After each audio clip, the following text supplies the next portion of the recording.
The target already has a face in the Caribbean. The message was delivered in plain sight. United States Marines are shooting at targets with Nicolás Maduro's face.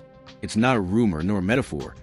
It's a military and psychological exercise with a very clear political address. The message is simple and brutal.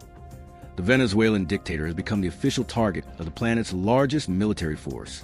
While the Bolivarian regime tries to mask the internal collapse with speeches and dirty alliances, Washington responds in its own way, aiming, calibrating, and awaiting command. The shot has not yet been fired, but the sight is already locked in. When psychology becomes a weapon, it's not a coincidence. It's tactics. U.S. Marines are currently conducting shooting exercises with silhouettes that replicate the features of Nicolás Maduro. The information, although without official confirmation, comes from sources linked to the fleet station in the Caribbean and reflects something much bigger than a simple drill. It is psychological warfare in an advanced stage. The United States knows well the symbolic power of ammunition. They've done the same with Osama bin Laden, Saddam Hussein, and other targets considered enemies of freedom. It's not about practicing marksmanship. It's about sending a warning. When a dictator's face becomes the standard silhouette in shooting exercises, the message is unequivocal. The enemy is mapped, identified, and under constant observation. American military doctrine understands that war begins long before the first shot. The battlefield is the mind. By turning Maduro's image into a target, the Pentagon triggers a double psychological switch, inside and outside Venezuela. Inside, it sows fear and instability among Bolivarian troops, many already tired of misery and isolation. Outside, it reaffirms to the world that the United States has returned to imposing real military presence in the region, no longer through diplomatic communiques, but with steel and gunpowder. It's the kind of message that needs no translation. Maduro has become the portrait of Latin American socialist decay, and the United States has decided to frame that portrait in its sights. The opposition that sells out freedom while the United States trains aiming at Maduro's image. Inside Venezuela, the enemy of freedom wears a suit and tie. New documents reveal an articulated plan to neutralize María Corina Machado and the elected president Edmundo González Urrutia, two figures who symbolize the only legitimate path to democratic transition. The accusation made by Venezuelan investigative journalists exposes a shameful alliance between sectors of the opposition and the Bolivarian regime itself. Familiar names, Enrique Capriles, Manuel Rosales, Timoteo Zambrano, among others, are reportedly negotiating with intermediaries linked to Maduro to create a controlled transition government.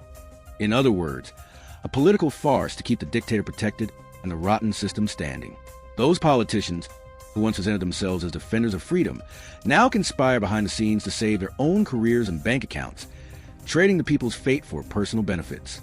The goal of the pact would be to guarantee new elections under the regime's control, ease sanctions, and preserve the interests of the Cartel of the Suns, the criminal arm of Bolivarian power.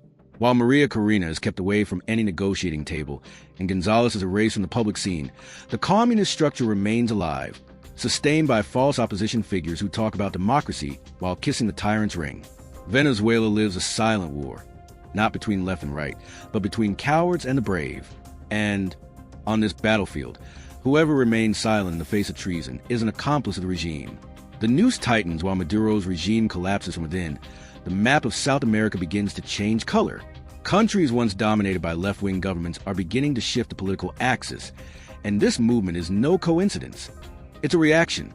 Rodrigo Paz's victory in Bolivia, the dialogue with María Corina Machado, and the immediate rapprochement with the United States and Israel are signs that the socialist tide is receding. Bolivia, Argentina, Paraguay, Peru, and Ecuador already make up a new front that seeks the strategic isolation of Chavismo and narco-socialism, while in Colombia, Petro's government sinks into internal crises and international mistrust. The ideological castle of the Latin American left is crumbling, and with it falls the protective cloak of Nicolás Maduro. In Europe, even figures previously sympathetic to Bolivarianism, such as the Spaniard Josep Borrell, now recognize the obvious.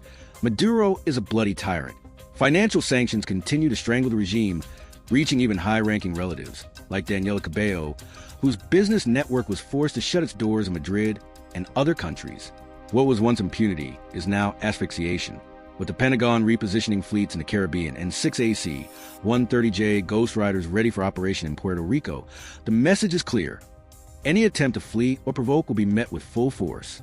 The Bolivarian regime feels the noose tighten and, in desperation, tries to buy time with false promises of dialogue. But time is up. The Caribbean is armed. The West is awakened, and the Venezuelan dictatorship is already breathing with military assistance. The beginning of the end, Nicolás Maduro's regime no longer faces only popular rejection. It faces the very inevitability of its fall.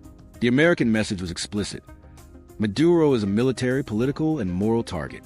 From the moment his image began to be used in shooting exercises, the dictator ceased to be a regional leader and came to occupy the same tier as war criminals already hunted by the United States military machine. However, Venezuela's liberation will not come only from firearms. It will also come from courage, the courage of a people who, even hungry and exiled, still raise their voices for freedom, and of leaders who refuse to sell the country for diplomatic crumbs. María, Corina, Machado, and Edmundo, González represent that. The resistance that survives the chaos. Whoever still defends Maduro, negotiates with him, or protects him, chose the other, the side of shame. This is yet another chapter of a regime that already died of fear even before it fell.